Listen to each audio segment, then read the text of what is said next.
ભાવનગરમાં જીતનું જશ્ન વિવાદનું કારણ બન્યું છે। બાર કાઉન્સિલની ચૂંટણીની જીતના સરઘસમાં બબાલ થઈ હતી। વકીલ અને જજ વચ્ચે ઉગ્ર શાબ્દિક બોલાચાલી થઈ હતી।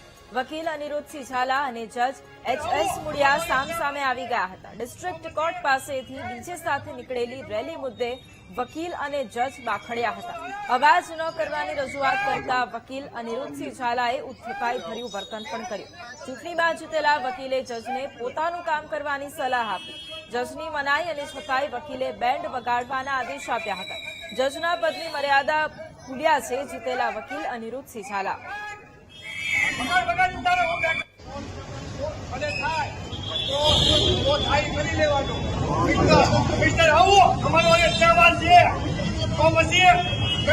તમારી ખુશી સંભાળો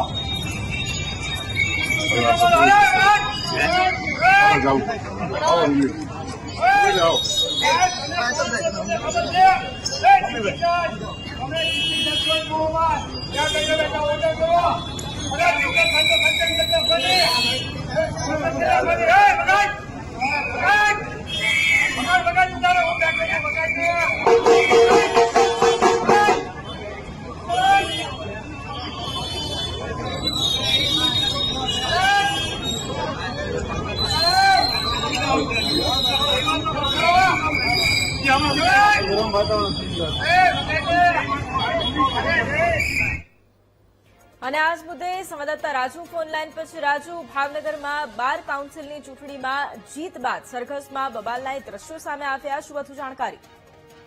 ચોક્કસથી વાત કરીએ તો ભાવનગરની અંદર ગઈકાલે વકીલ અને ન્યાયાધીશ વચ્ચેની બબાલનો વિડીયો વાયરલ થયો છે। સમગ્ર ઘટનાની વાત કરીએ તો બાર કાઉન્સિલની ચૂંટણીનું પરિણામ હતું, તેની અંદર ભાવનગરના એડવોકેટ અનિરુદ્ધસિંહ ઝાલાનો વિજય થયો હતો અને તેની ખુશીની અંદર વકીલો અને એડવોકેટ દ્વારા કહી શકાય કે વિજય સરઘસ કાઢવામાં આવ્યો હતો અને આ વિજય સરઘસ કોર્ટની બહાર કઢાતા જે કોર્ટ રૂમ હતું તે કોર્ટની કાર્યવાહી શરૂ હતી, જેને ડિસ્ટ્રિક્ટ જે જજ છે તેઓ પોતે નીચે આવ્યા હતા અને અનિરુદ્ધસિંહને સૂચના આપી હતી કે ભાઈ અત્યારે અમારે કોર્ટમાં ડિસ્ટર્બ થાય છે અને જેના કારણે તમે આજે ઢોલ નગારા વાગી રહ્યા છે તેમાં ડિસ્ટર્બ થાય છે તે બંધ કરો। તે જ મામલાની અંદર અનિરુદ્ધસિંહ અને ન્યાયાધીશ વચ્ચે તૂતુ મેમો થઈ હતી ને જેનો સમગ્ર વિડીયો જે છે એ વાયરલ થયો હતો। જી બિલકુલ, આભાર રાજુ તમામ જાણકારી માટે।